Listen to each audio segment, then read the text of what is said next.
I'd like to welcome you all now to this third panel on 5 years into the Arab uprisings.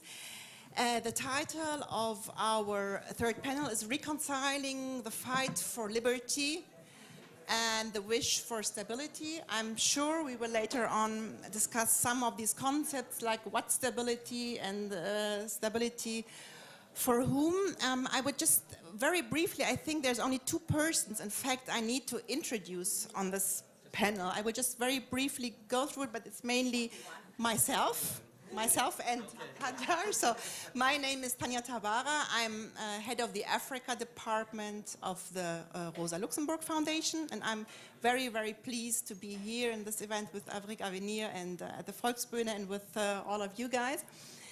And I will start then on the left. The only person you haven't met so far is Hajar Awarji. She's an Algerian-French researcher based in Paris, and she has lived in Egypt for 4 years. And her work is mainly focusing on international relations, and so she's quite knowledgeable on what foreign and regional interests in North Africa are. And I look forward to discussing with her. Next to me, you've met him, Salah Zater, who's a Libyan journalist, and he has lived in Libya and has been here for a year now. And I have to say, I'm very glad that you are here with us now. And Jihan el-Tahri, we look forward to seeing your films today and tomorrow. I'll definitely join you tomorrow. Yeah. And Lina Ben Mhenni is a lecturer at university and known as blogger, and you also very creative. You've written 2 books, and I look forward to reading them as well. Jamal Touissi from Morocco, civil society activist and human rights, and head of the NGO Les Chartiers de la Citoyenneté in Rabat. So this panel now is actually, our challenge will be to talk about the challenges in only 1.5 hours. We will talk about the regional perspectives at the moment the region is facing, and we've tackled some of the issues is facing.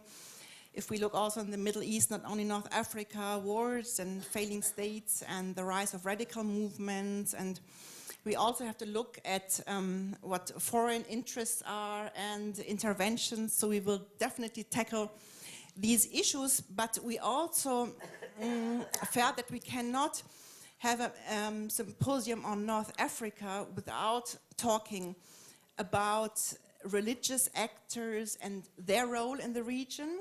So that's why we want to start with this, because we're seeing a polarization, and so we would like to start a first round. And because also, especially here in Germany, it is very important, we tend to put all religious Islamic actors in one basket. And with the rise of ISIS, sort of Islam has become a synonym for radicalism. So it is very important in our role also to shed a light and differentiate between the various actors. And of course, we are interested in seeing where there have been sorts of coalition in the opposition between secular, especially left actors, and where these sorts of coalitions haven't been possible. We have different countries, different experiences, and I think it will be very interesting to look at those different experiences. So I think I would like to start the discussion and seeing maybe with Jamal and looking why at all are like religious actors of, let's call them moderate political Islam, why have they been so popular with the masses? Why do they have big constituencies? I mean, why are they more popular than the left, especially when it comes to negotiating concepts of social justice? So I think because you started, so I would like to start with you. You started a bit to talk about the experience in Morocco, and I think it would be interesting if you can a little bit elaborate on the actors, who there are in Morocco, because the situation later on, of course, we will talk about Egypt and Tunisia and Libya is, of course, anyway, a very exceptional situation. Ok. Bon, là, c'est un sujet, encore une fois, ça mérite un PhD. Yes, this is also a topic that would deserve a PhD thesis. But in order to facilitate comprehension a little bit, I'm going to reply directly to your question. And they are present in the political sphere. They are legitimate now. The people listen to them because there is a religious dimension. There are different sorts of legitimacy, like political or historical, and of course also institutional in a democracy, and also a charismatic one. So those religious leaders already have the historical legitimacy. I would like to talk about the last 10 years and the work of Islamists in Morocco. Does not only cover 10 years, but I would like to concentrate on the last 10 years. There are different dynamisms. They used to be just a movement of social dynamism. They learned the hadith and created little groups around this. And there is, of course, in Wahhabist thought in Saudi Arabia, and all different kinds of currents and different religious theories that influenced Moroccans in their way of perceiving religion. It is not just only prayer or the mosque, but also social and citizen action. And this is where behavior has changed. They are not mere people anymore to share the Prophet's wisdom, but also people who are now actually participating in the political arena. And I would like to concentrate myself on the Party of Social Justice. It came out of another popular movement party that used to be simply a party to defend the interests of the people, so awareness-raising work and this kind of work. And little by little, this party learned how the system is working and how to play the democracy game and how to get power. So they separated from the popular movement and created the Party of Justice.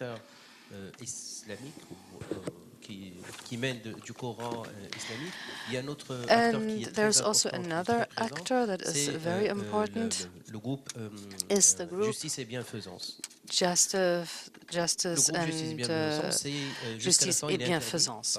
It has been banned by the authority. It's not an association nor a party, it's just a group, and they have a strong presence. They are even one of the important elements of the 20 February movement. After a while, the group decided to leave the 20 February movement after 2011. Later we will tackle the question of what if there was means of cooperation or not. So if you just briefly continue, Fox, and the voilà, je vais juste donc là deux courants. So two currents, one who was allowed to create a political party, the PJD, and the other who was not able to adapt to the system. And the political system in Morocco still has to be like the Caliph wanted it, a system that was installed by the Prophet. So they still don't agree on playing the political game. They still want a system ruled by Sharia under a caliph. So they are not allowed to create a party or to be an association, but they do constitute a political power. They are a real force that exists in Morocco. And like I said this morning, in 2011, on the 20th of February, we had a new constitution, and the Justice Development Party had 108 seats. They needed 60 or 70 to have the, they had 60 or 70 more for absolute majority. So both currents, there are Salafis, jihadists, and other currents, also the Wahideen. There are lots of currents, but I'm talking about the two strongest currents. They exist. They have 108 seats because they do neighborhood work. They have historical legitimacy as a movement, and even the educational system has helped them take root, because in our subconscious, a real Muslim cannot lie and is working always for the good of other people and for the well-being of other people. So we all have this in our unconscious minds already. Somebody who is a religious person and a politician, he is still going to be respected as a religious person more than a politician. Hajar, with because Algeria is a whole different experience, and Akram was talking quite a bit about it also this morning. I thought it was very interesting, and maybe you can not so much go into history, but elaborate a bit what makes them so popular also, and what maybe is the role of religious actors in the last 20 years. You know, we know the developments until the 90s, but if you can just give us a brief. Je vais parler en français. Sure. On m'entend? I'm going to talk in French. So can you hear me? Yes, I would like to first to thank AfricAvenir for organizing this event. It's a great honor for me to participate in this debate, especially because they are actors who are at the front line of the development in the Arab world. And I'm very interested. It's great to have this kind of exchange. In terms of religious action and actors, I think that is an issue that is very important. And we really have to apprehend this issue in a very quiet and relaxed way, because normally there's a lot of controversy over it, and it's very difficult to keep calm when we talk about these kind of issues. What I want to say is that we have an issue in terms of terminology.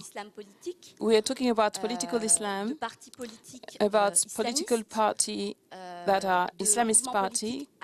We are talking about a political party with an Islamic character, about radical parties and people and movement, etc. So this is a very difficult and tricky issue, and it adds to the confusion. It's difficult to have a clear picture of the situation. I'm not an expert of religious movements, so I cannot define which kind of terminology should be used for this kind of party.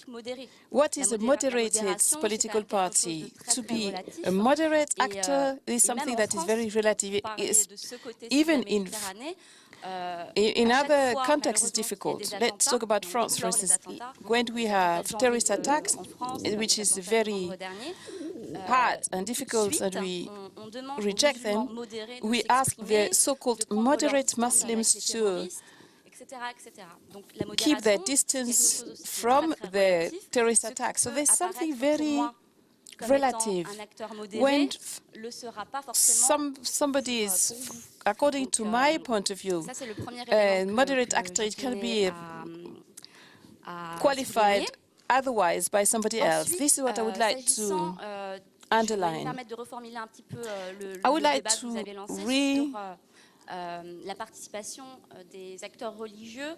define what we talk about religious actors. There's a rich exchange among us. We have a diversity of scenarios. And I think that if you want to determine and identify common features and common views and principles, we have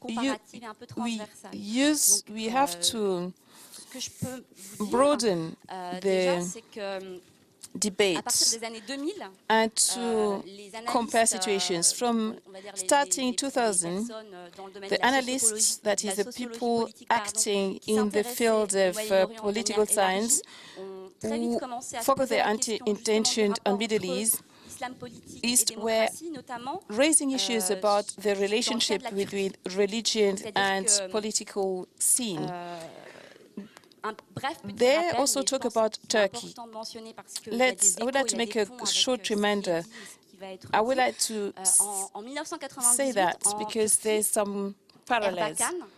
Arbakan from the Refa party was led to withdraw because of the postmodern coup, which was fomented by the military and by civil society. Just after that, there's something that grew out of the ashes of this party.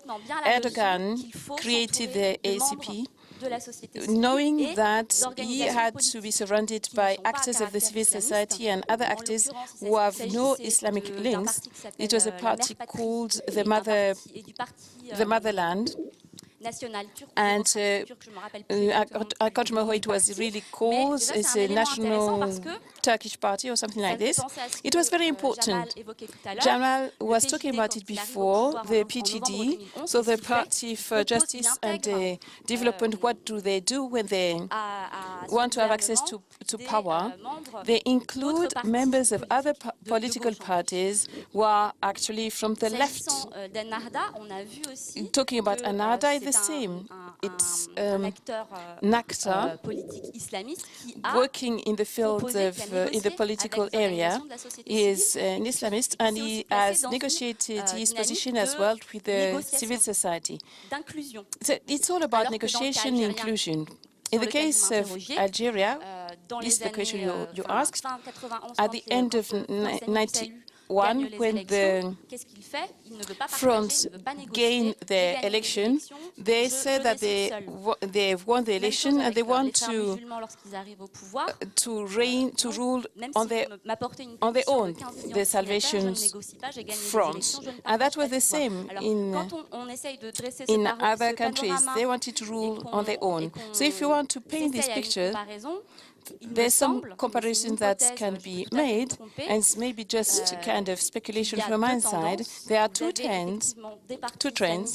Some Islamic parties that have accepted the democratic rule up to a certain point. We could debate about this, but they accept to include organizations from the civil society and political parties, as small as they may be.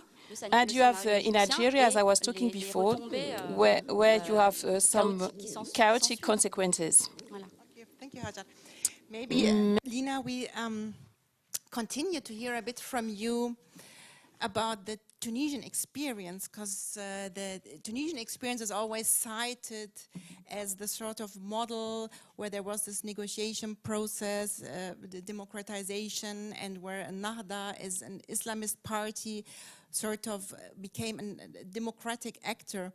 So I think it would be very interesting to hear from you how you as a left actor view this Tunisian experiment, and where do you see maybe, is there achievements, where is there challenges? If you look at the other countries around you, can you have some positive outlook, or do you feel it is a rather negative experience? I mean, you talked before yourself about the the experiences you have as a blogger with radical Islamist groups who threaten you, you know, but maybe, so what do you think about moderate political Islam in Tunisia? And I know that Rashid Ghannouchi, head of the Nahda, is very much discussed, of course, in Tunisia, and so it would be very interesting to hear your point of view on that. As I was saying before this morning, as I was very often repeating it, I don't consider that what we have managed to achieve, I don't think it's a success story. It's a revolutionary process, as I was saying. The departure of Ben Ali was only the first step. Now, when we talk about dialogue, it's true. Thanks to this dialogue, we didn't have civil war. But talking about the objectives of the revolution, I think hardly anything has been performed. The revolution was not performed to have this kind of dialogue or to have a constitution that is still only implemented on paper. The Islamists and other political parties, specifically the party we're talking about, they are just sharing power among themselves, and they've managed to reconcile because they have the same objective. They just want to keep their hand on the economy. They want this kind of liberal capitalist model, and this is why they managed to reconcile over this issue. But what about the people who have been part of this uprising, who have been struggling against Ben Ali in order to have equality, who have been against inequality, social, economic equalities? If we go back to Islamists, I'm talking about those who have managed to win the election in the elections 2011. It's due to all the reasons mentioned by Jamal, because they reach out to people on the ground. And these religious dimensions that give them some legitimacy, they are the keepers of religious order. You could not really pray on a free footing in a mosque. The mosques were closed down, so to say. And after that, they play the role of victims. I have to mention it, before the revolution, the Islamist party, Marwa, was not joining hands with the people who were working for revolution.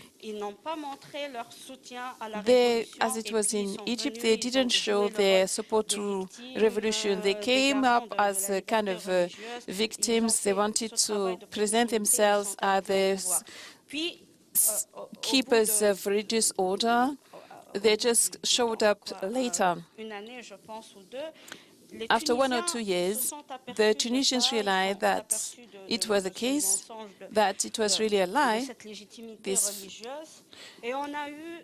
that they were just thinking about religious order. There was 2 political assassinations, the growing influence of religious extremism and terrorists, and after the second assassination of Mohamed Rami, the deceased Mohamed Rami, there were a lot of demonstration, a great sitting where thousands of people took part. It was not very well known after, but this is the way the dialogue was initiated. The Islamists realized that a large section of the people were against them.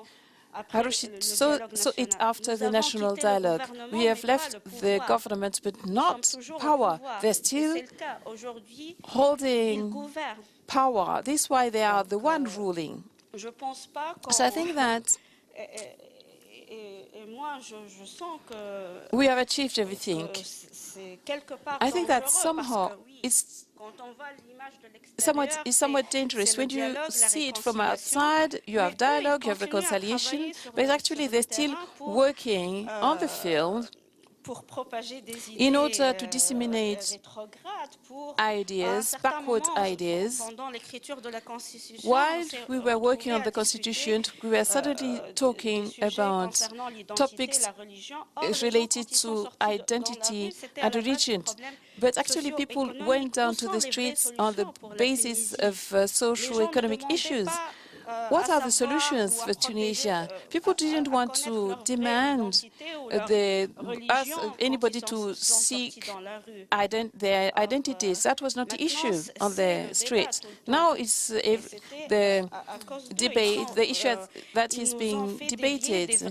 So they have led us to shift away from the real objectives of revolution, and they're still doing that.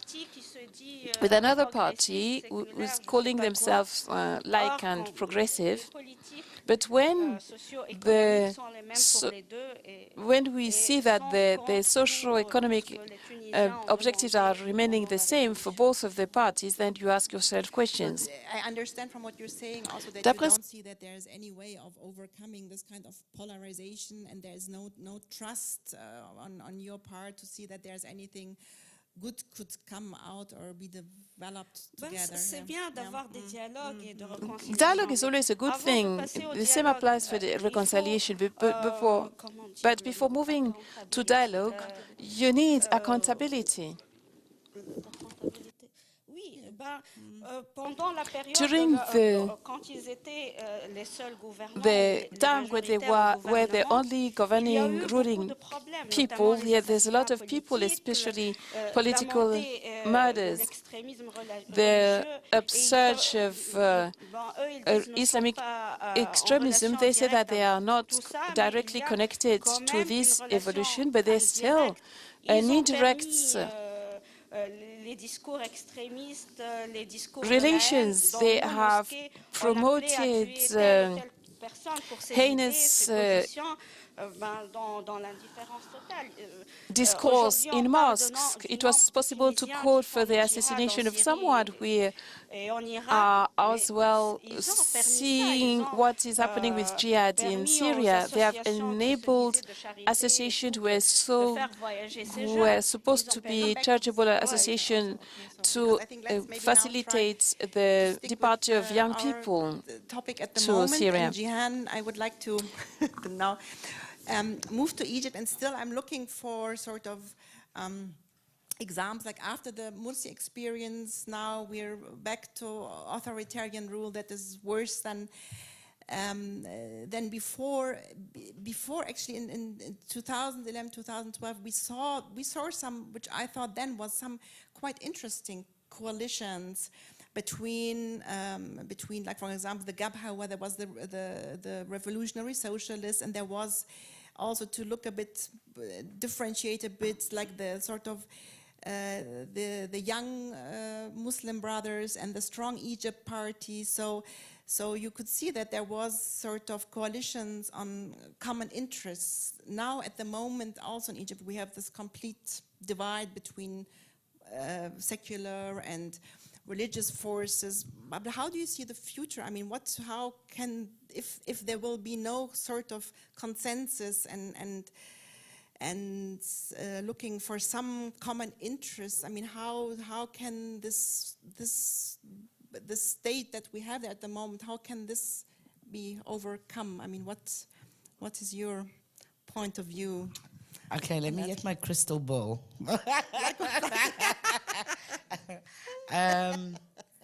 I don't know about the future, but I mean, for me, what is obvious is that power and the Islamic movements are two sides of the same coin. We always try and show distinctions, but they've been dancing the tango together for the past 60 years, and the actual population in the middle has never had its say. They say they're the boogeyman to justify what they're doing, and the opposite is true. And I think, for me, if we're trying to look into the future, I'm going to interrogate ISIS, okay? Now, where on earth did they come from, okay? 4 years ago, we were talking about bin Laden, and no one heard the word ISIS. Suddenly, you have this ISIS that can go and completely crush armies and do all these things. I think the most important thing, the reason I go to this, is the word caliphate. And the root issue, and I'm going to just say 5 dates that take us to the future, back to the future.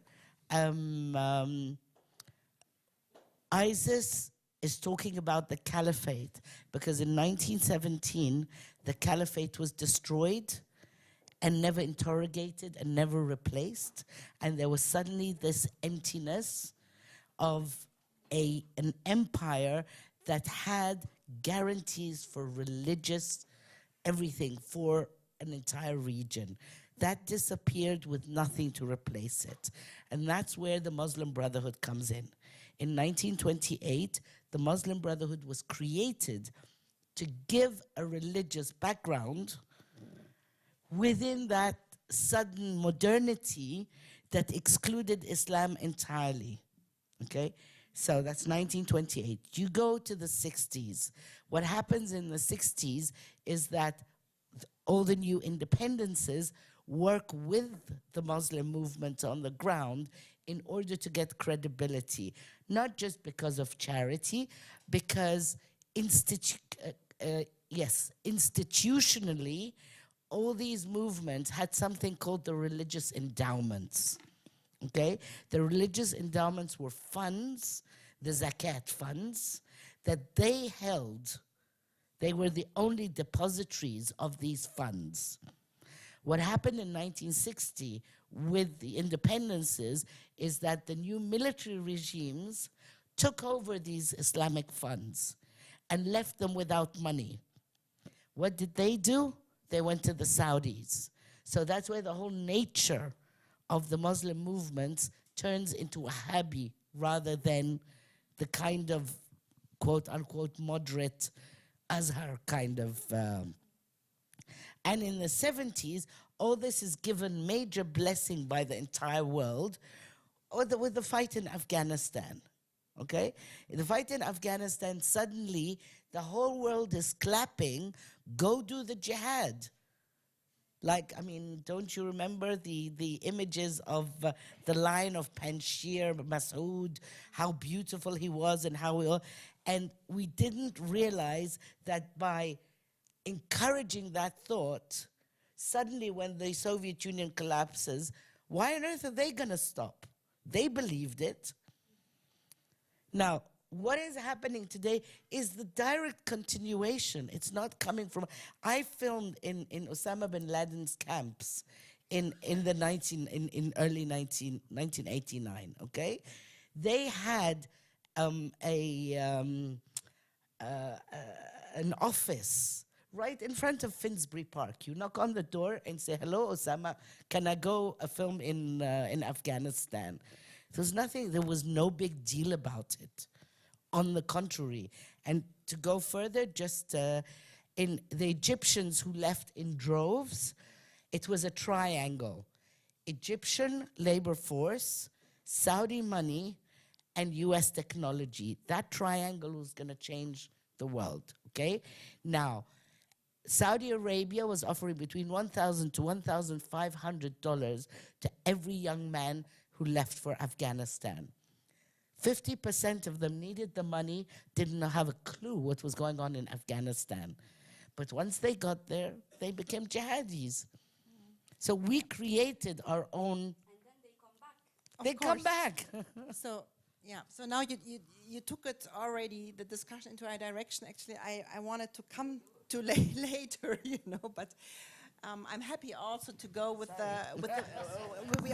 I'm happy to go. Yeah, of course, but that's but it's always hard, and if there's no chance to also talk about what I would call moderate political Islam, you know, we directly go for ISIS, but I don't mind. I don't mind. I can go with the flow also and see, but just to then continue, Jihan, of what you said, like.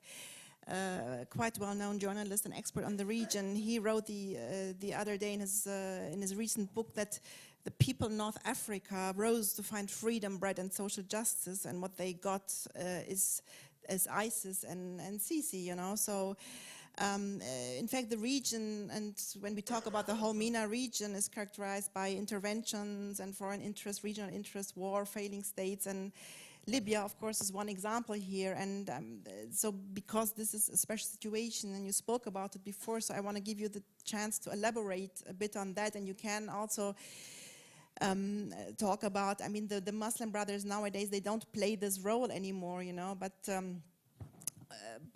yeah, I leave the floor to you to elaborate a bit on that. Yes, for me 100% I agree with her about who's made al-Qaeda. This is a really important thing. For example, because al-Qaeda didn't come for nothing, like 20 years before. If you see the situation in Afghanistan, it's completely 100% horrible. But today in Europe, when they see people coming from Afghanistan and they spend more than 22 months in the way just to run away or flee from Afghanistan to Germany or Europe, the people, they ask, what is going on in Afghanistan?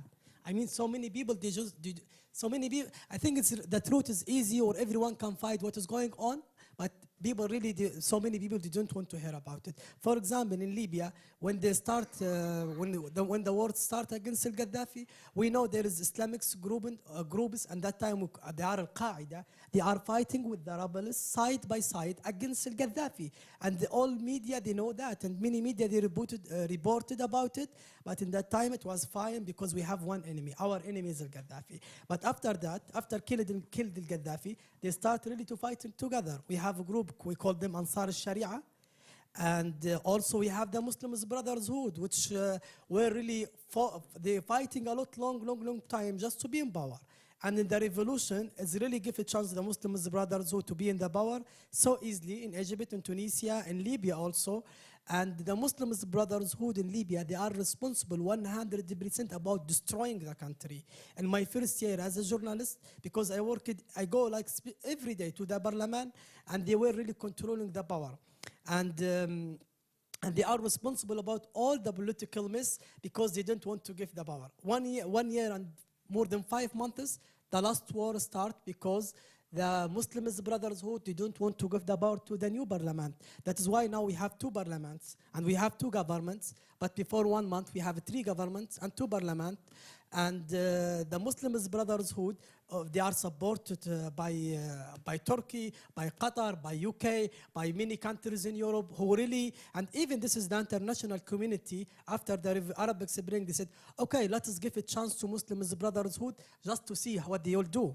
In the beginning, they supported them so much, but in the end, when they know the majority, or I don't know, there's some people really supported Muslim Brotherhood, but in the other side, I think, at least in Libya, the majority, they don't like Muslim Brotherhood. Then the international community, they said, no, we don't support them anymore. And that's why we are really living in big mess because this is a problem. The Muslim Brotherhood, they don't want to give the power to the new parliament. But my question is, we said we know who made al-Qaeda and what is going on in Iraq and what's going on in Libya. But my question, who's supporting ISIS? ISIS, their weapons and everything, and all the money and everything. I mean, who give them everything? The weapons, they don't fight by water guns, they fight by real guns. All these guns made in Europe, made in USA, made in Russia, made in every place. So how you ask us and you blame us? I mean, like people, when they blame Islam, and every religion is not guilty. I'm not a religious guy, but I'm open-minded person. I don't blame Islam. I don't blame Christianity or any religion, because there is so many bad people. They have many psychology problems, and easy for them to abuse Islam or abuse anything just because they are violent people, or they are aggressive, or they want to do anything by the name of God or by name anything.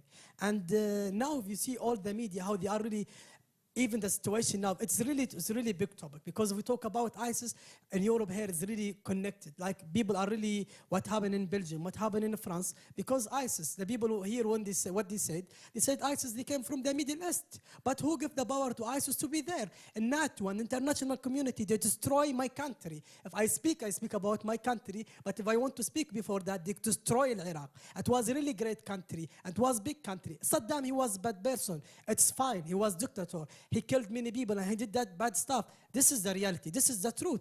But what they did, they destroyed Iraq. 13 years, people suffering, children dying, no education, everything has become horrible. And people from Iraq, after 13 years, they are still arriving to Europe. And they are still trying to flee from their countries. And some of them, they are still stuck in the borders. And who's responsible about that?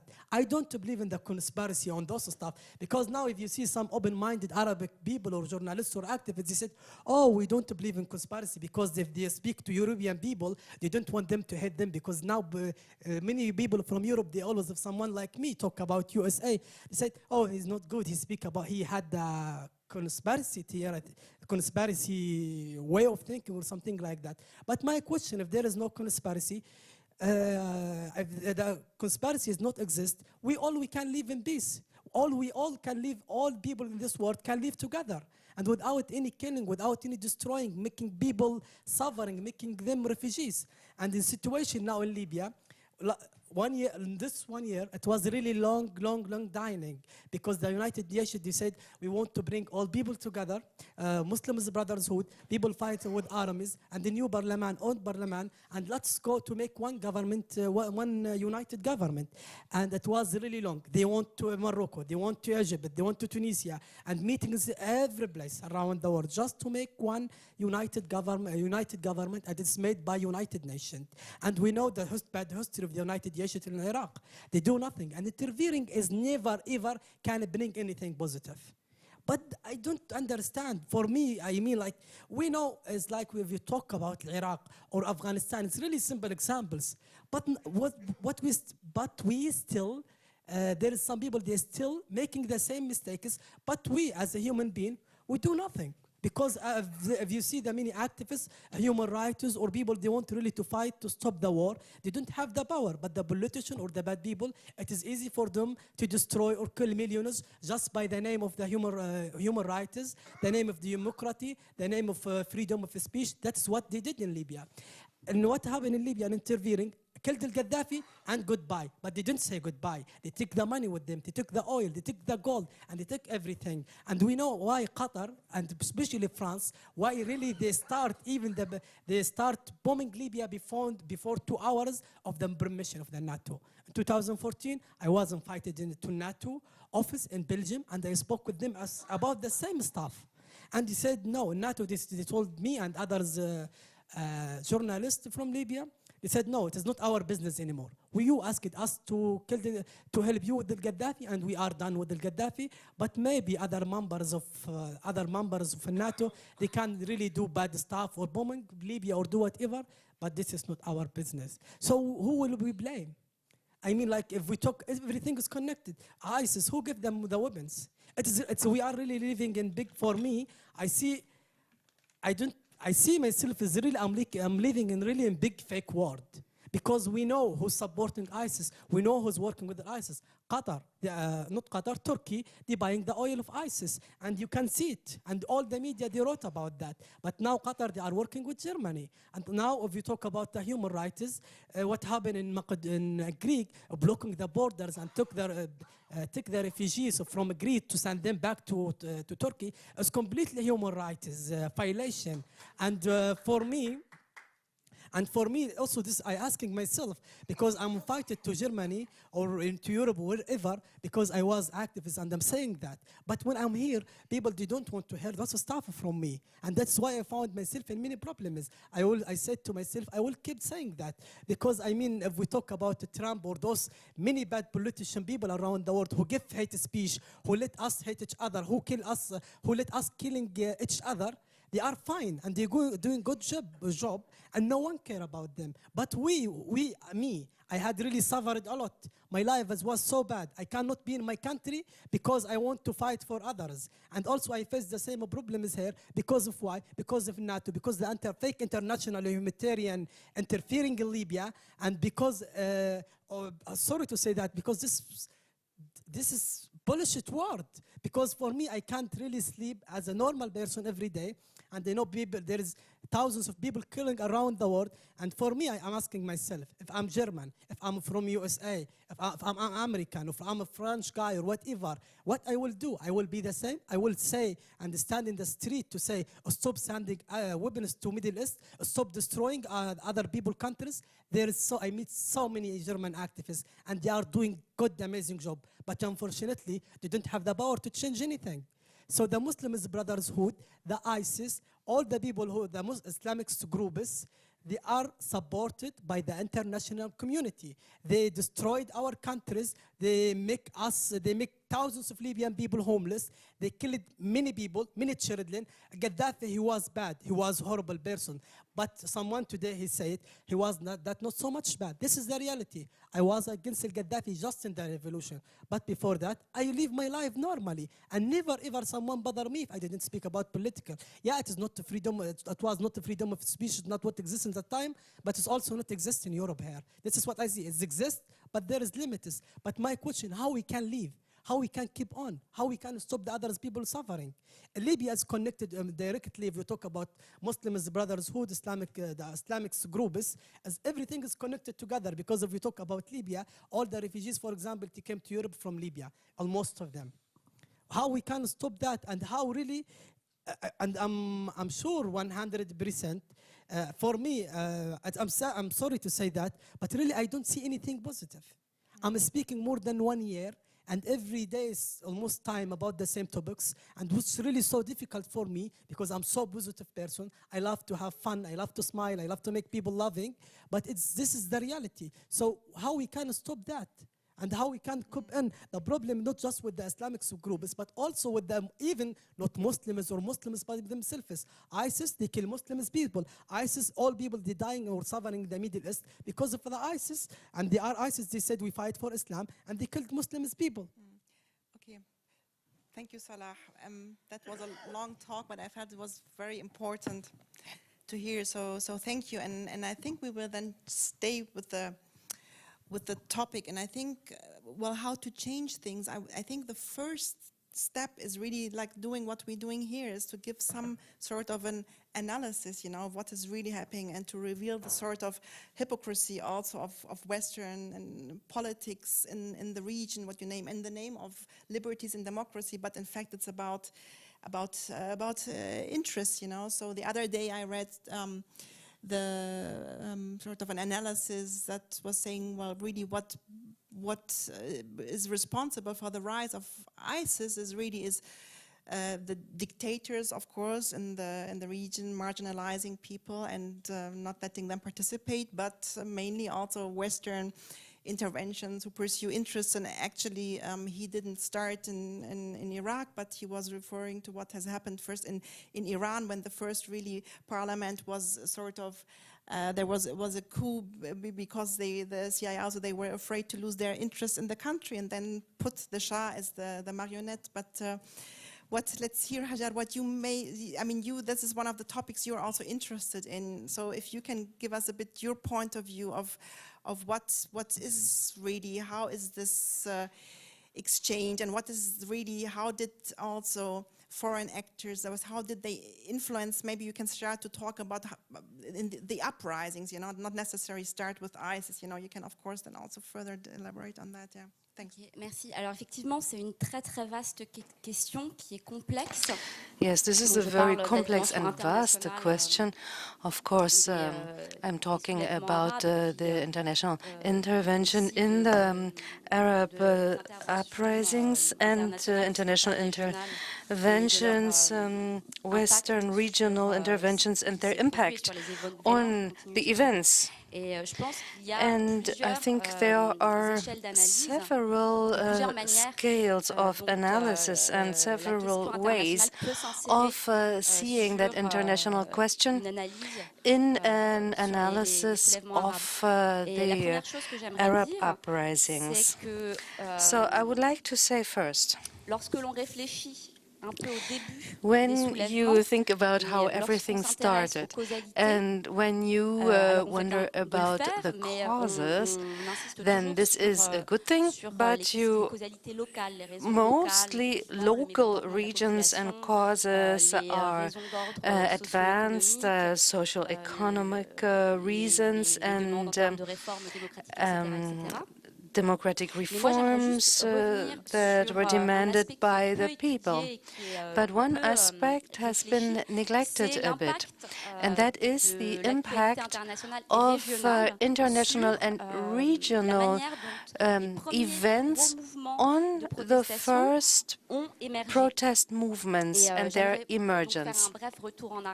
And I would like to take a step back to 2000 and the second Intifada that continued with the Iraq War in 2003. But speaking about Egypt, we saw at that time a committee created, a popular support committee supporting the Palestinian Intifada.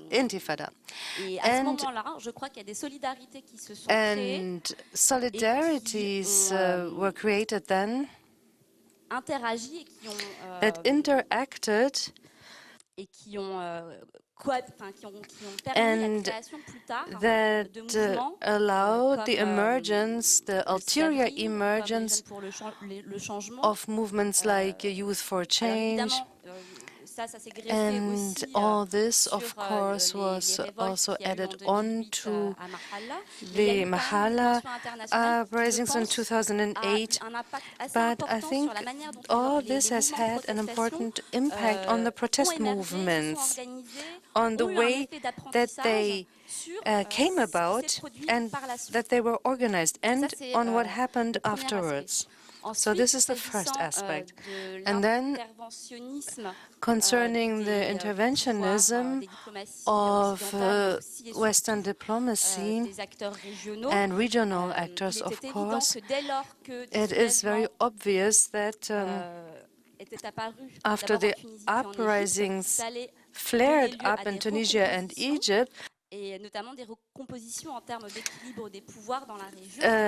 the powers in the region shifted and tried to reshuffle their influence in the region. Saudi Arabia, of course, supported the anti-brother movements in Egypt, and Qatar, as you just said, supported the Muslim Brotherhood. And in Syria, you see very clearly what happened then, that you have more and more actors with contradictory interests who all intervene. One does not always know how, with what weapons, with what financing, and often they don't have the same interests, but all this leads to a big muddle like what happens in Syria. And I would also like to add to what Jamal said.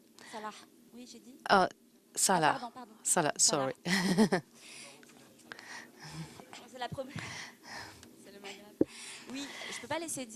So, I cannot let you say that the international community supports Daesh, the Islamic State. The international community as a people, I speak about the governments.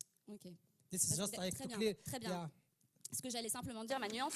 Well, yes, I wanted to also say that the dysfunctioning of the international system the United Nations that are blocked and the lack of will have created a situation that is a chaos like we have today in Libya and in Syria.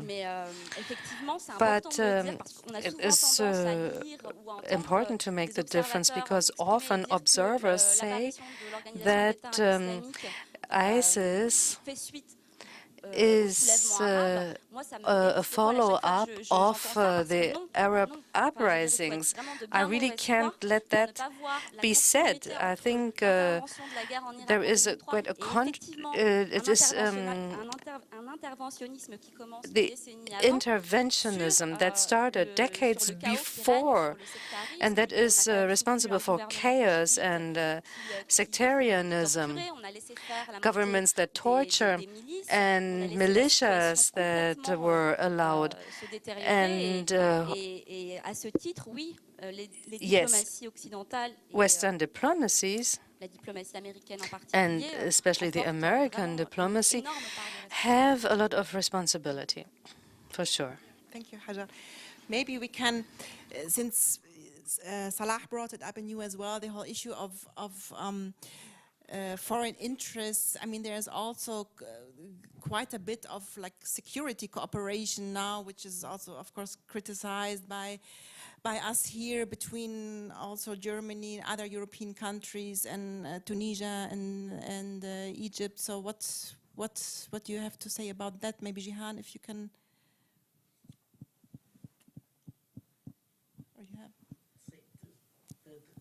Yeah. So what is that something that is discussed also in Egypt, like the whole security cooperation issues? I'm going to go back to 9/11, and from 9/11 onwards, there's only one factor that is the main factor of all cooperation between Egypt and foreign countries, and that's the security factor. So, I mean, it's not a multiplicity of factors.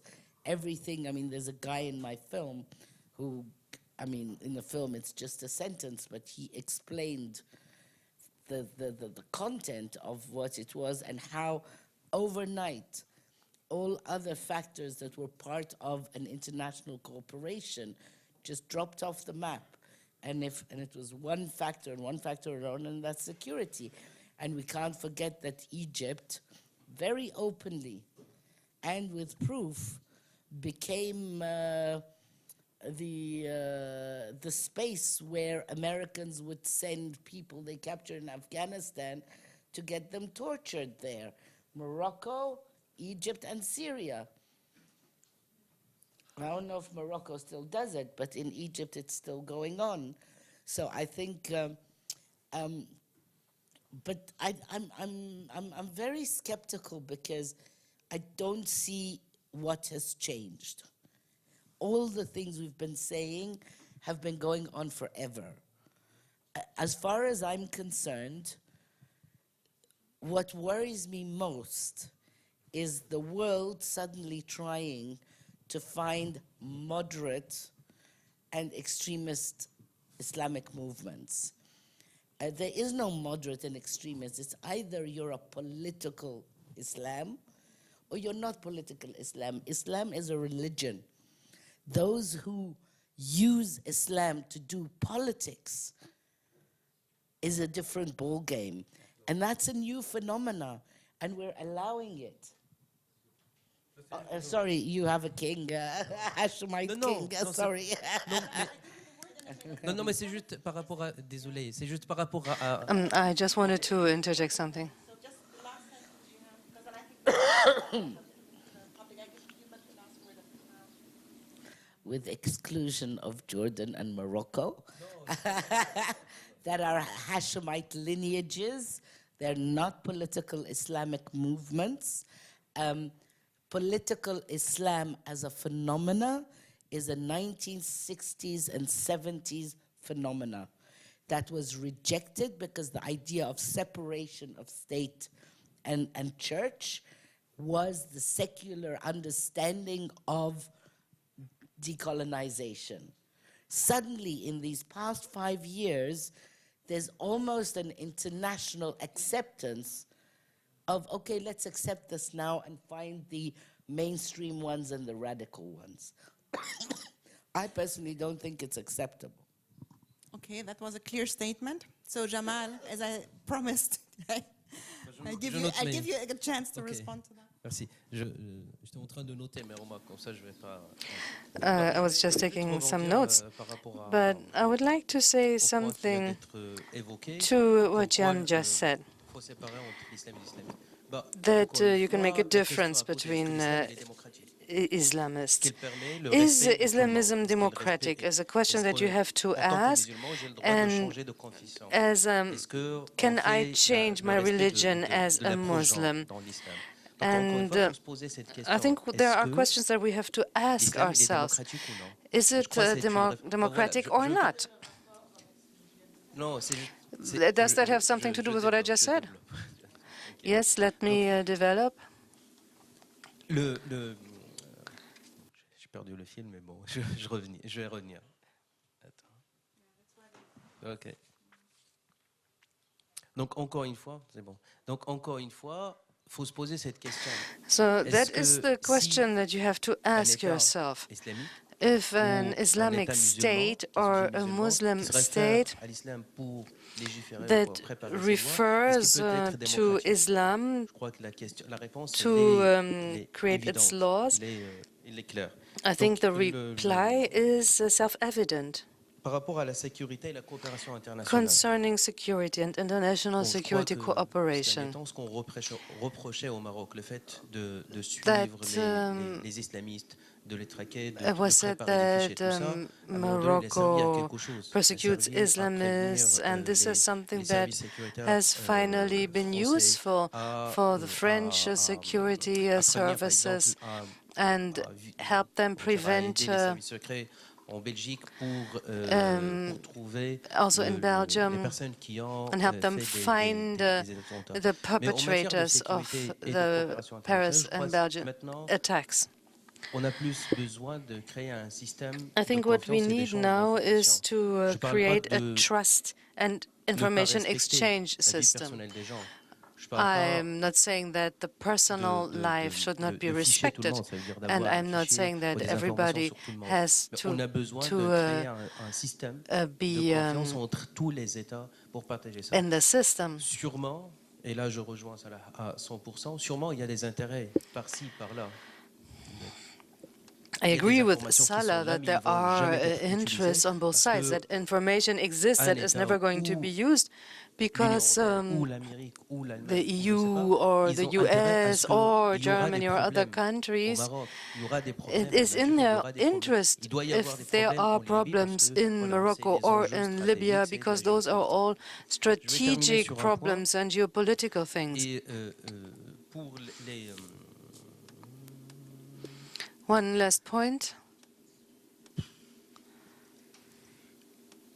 Par rapport à la démocratie.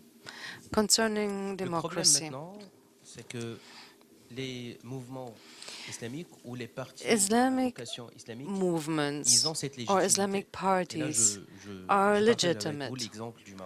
And ils ont cette légitimité in Morocco, they have this religious legitimacy. And when they are in the ruling party, they are unmasked, because first of all, they cannot continue to play the democracy game, and second, the slogans that they used before they were elected were like, we are going to abolish corruption, we are going to work for more equality, for more rights. But once they are in power, everything changes. And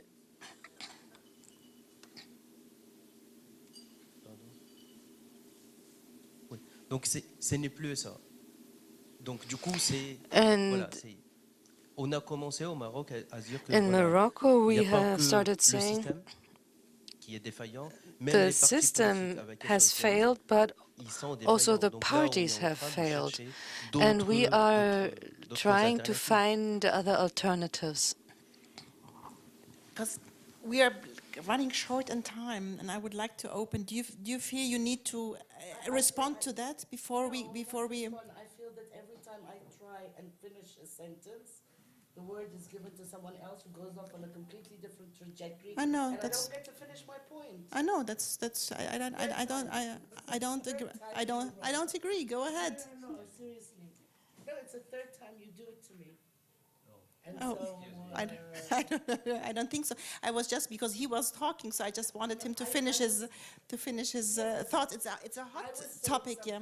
I was saying something, and he was responding to that. Now, I know, I wanted did. to finish. He went off on democracy, went off on something completely different. Okay, then I misunderstood that because I thought you were finished, and I just asked you not to interrupt him. So anyway, I give you a chance to say something now. If you don't want to, okay, you're fine. Okay. Good. So then I open the floor for the public. So if there is any questions, because we are a bit running short on time, maybe we collect like 2 or 3 questions, and then you have a last round.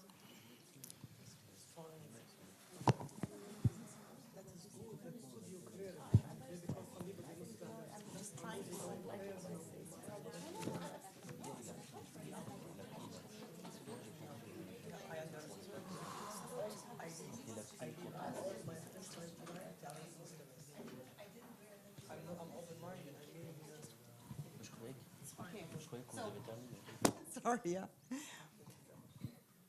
No questions? Nothing. That was it.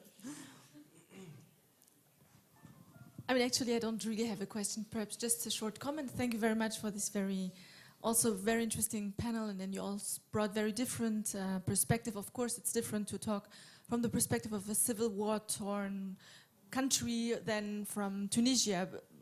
Of course, it's different. But I was just wondering, I mean, one outcome of this Arab revolution could have been perhaps the demystification of political Islam. And I was wondering, especially after the interruption or after the coup or whatever you want to call it against Morsi, what kind of perspectives do we now have? I mean, I don't want to defend the Muslim Brotherhood, nothing else, but I was just thinking about the possibility that now, you know, this sentence of Islamists, al-Islam huwa al-hal, the Islam is the solution. I mean, how far is it still attractive after what we are living through? I mean, in the Tunisian case, in the Egyptian case. So, would be interesting to have your take on that. Second question.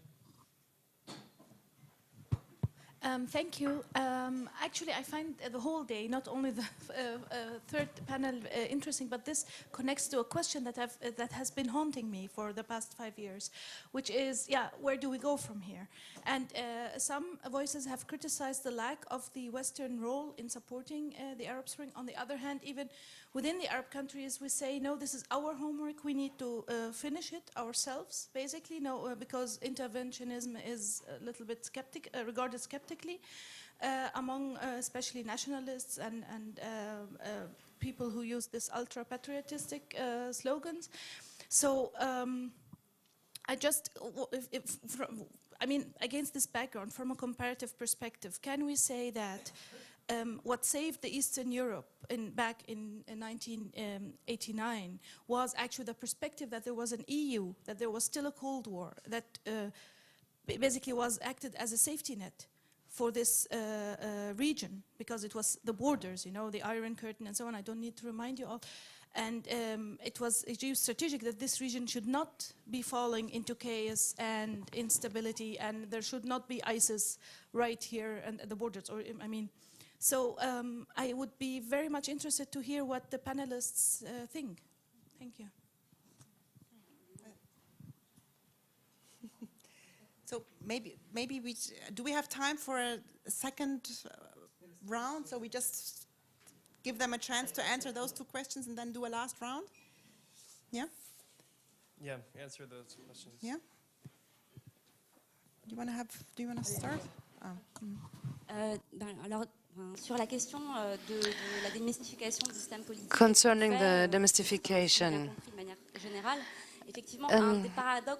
One of the paradoxes of the situation is that when political Islam is not included in the political game, then it roots in society with welfare and public services that were left aside by the state. And they get a lot closer to the electorate. If they are not allowed into the political game, then what are we going to do with them? So I observe then, if you have a look at the political situation in Egypt, the polarization is so strong that no solution is apparent. All the political actors have stopped negotiations, they don't trust each other, there is no more dialogue, and the regime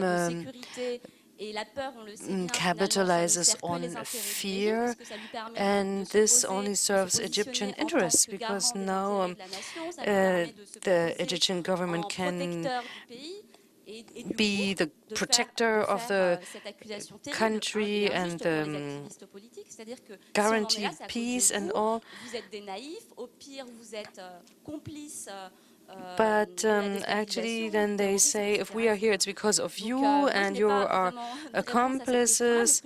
I don't really have the reply, but I know that works and studies on the national conciliation tell us two things. First, that it takes time, that we have to think long term, and second, that we need means to re-establish trust and dialogue. This is very difficult, since in panel 2 you spoke about media and platforms to clearly say what we want, what we stand for, and to avoid that the system cannot just characterize all activists. And so I can say two things. We need time and we need platforms to clearly state what we want, and also space for mediation. You want to respond to the poverty? I mean, there are thousands and billions of dollars being spent on security, on arms, on this and on that, and 80% of the population, young men, live under the poverty line. So I'm not going to say it's the only element, but the free ride the Muslim Brotherhood were taking on the basis of sugar and oil. They gave sugar and oil to every household for years. And so, yes, at least they give us sugar and oil. When they came to power, they stopped giving sugar and oil. So, ironically. And I think that the level of discrepancy between the rich and the poor is so horrifically shocking that I believe that there's going to be another uprising. Where is it going to go? Is it going to be within the parameters of what we're talking about now? No. They're going to get up and take it themselves, and they would absolutely have the right to do so. Because we're working in a vicious circle. What I wanted to say to continue, and I was saying that it's unacceptable, this unseparation of state and church, is that by continuing this dialogue, the average Egyptian, the average Moroccan, the average Tunisian who lives in the countryside doesn't separate them. Like, he goes to the mosque and that's the only politics he hears. But to accept it as part of the structure without looking into the reality of the poverty and giving them an alternative, that's what countries should be if they want to save to save the countries. You were talking about Mossadegh, Mossadegh was the first time that a prime minister actually said, you know what, this oil, let's spend it on the poverty before they get up and eat us. They didn't want that. And today, that's the case in Egypt. The exact same, look at the Panama Papers. I mean, why is nobody shouting? Why is that becoming normality? Je peux juste rebondir sur quelque chose parce que I would like to add something really quickly.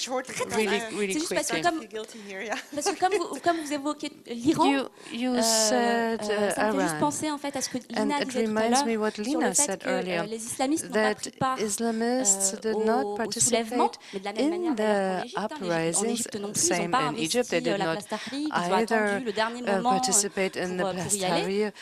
Events that came at the last minute, but officially they didn't even do it. Très bien. En tout cas, ce que je veux dire, c'est qu'effectivement, c'est rarement ceux qui initient les soulèvements qui en récoltent les fruits. Et je pensais à l'Iran, justement, puisque dans les années 70, effectivement, in Iran, for instance, in the 70s was the same thing.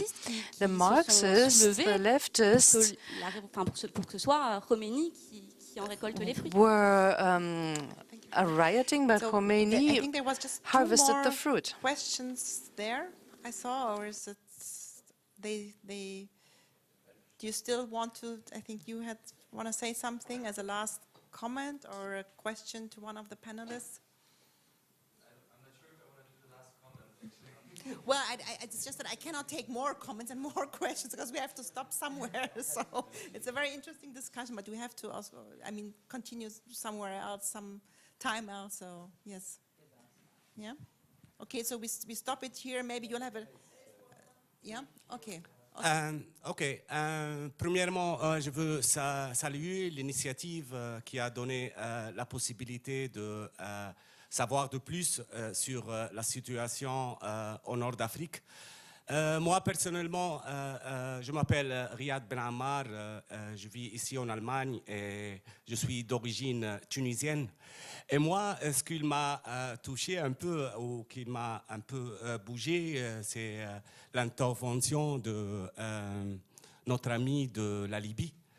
Moi, le fait de penser que les problèmes qu'on a dans nos régions, c'est le fait de la politique de l'Amérique ou de l'Europe. Moi, je te dis, OK, c'est vrai ce que tu as mentionné là-bas, mais je veux dire seulement que moi, je sens que parfois, on n'essaie pas de voir nos problèmes nous-mêmes. C'est nos sociétés. Notre relation avec notre religion, l'islam, qu'on n'a pas eu la possibilité jusqu'à maintenant de réaliser cette religion. Moi, je viens de la Tunisie et je me demande parfois quelles sont les raisons que la Tunisie ou le Maroc, les jeunes Tunisiens ou Marocains ou les Marocains quittent leur pays pour aller en Arabie Saoudite. Moi, personnellement, je visite la Tunisie, je visite chaque fois le Maroc et je vois une société enfermée sur elle. Je vois une société que les jeunes, ils sont chaque jour avec les mêmes, on dit Alltag, comment on dit Alltag, quotidien. À cause des frontières européennes qui a joué un grand rôle, que le jeune Tunisien, il n'aime plus la vie.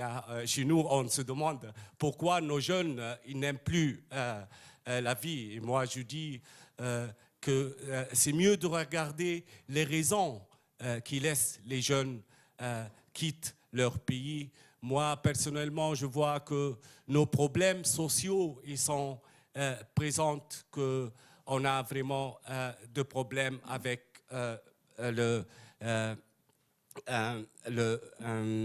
Islamisierung von unser Jugendlichen.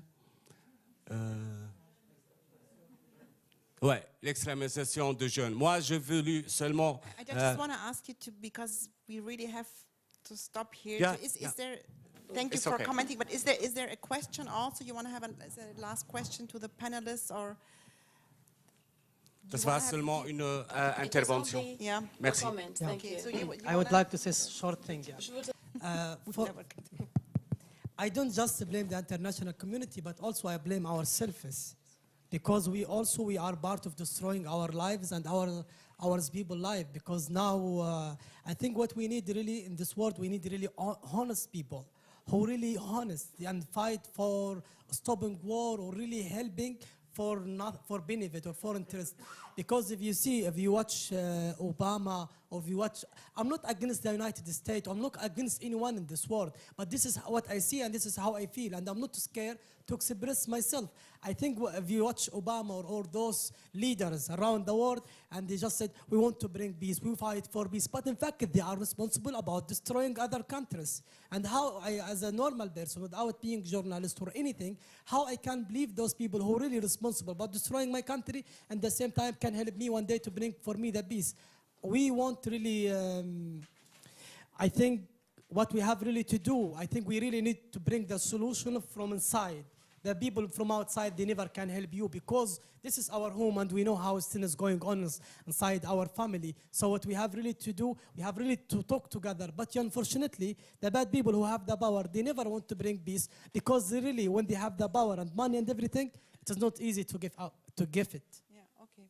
Thanks, Salah. I'm sorry, I have to interrupt here. It was really fantastic discussing with you, and I look forward to continuing the discussion. In fact, Jihan has to be already in 2 hours. They're showing her film, you know, and there will be also a long film, and there will be a discussion afterwards. And so I really thank you all for being here. I mean, Jamal and Lina, they really win the medal here for being on 3 panels in a row. Thank you so much. And now it's Eric for the last word. And thank you very much.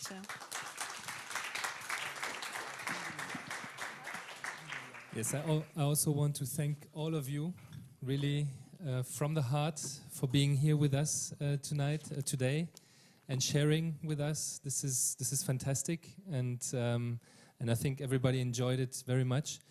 I also want to thank our translators, who have done a great job.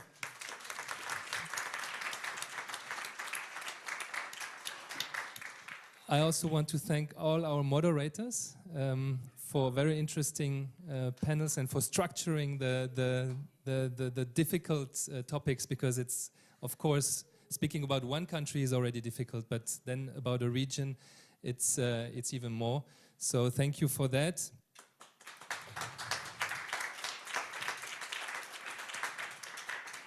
Thank you once more to Thea and Kai for organizing this symposium. It's been hard work. I think you will need some days off.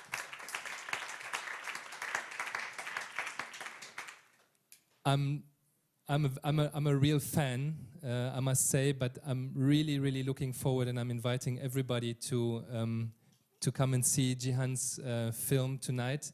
As clear as she is in her statements on the panel, as clear are her films in all the complexity. It's really not to be missed. It's at Centre Français at 19 hours, and tomorrow also 19 hours at Hackische Höfe Cinema. It's going to continue this whole debate and bring clarity also in the Egyptian situation, and even more than the Egyptian situation, because exactly the things that you were saying about Islamists moving around and so on is also a topic in the film.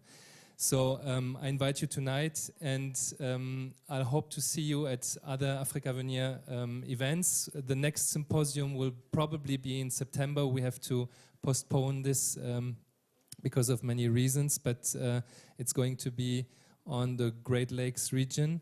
And again, probably we're going to show a film by Jihan el-Tahri, because she has worked about that region, but we will see. So yes, the feedback papers, if you can fill them out and give them to our colleagues at the counter. Thank you very much for being here.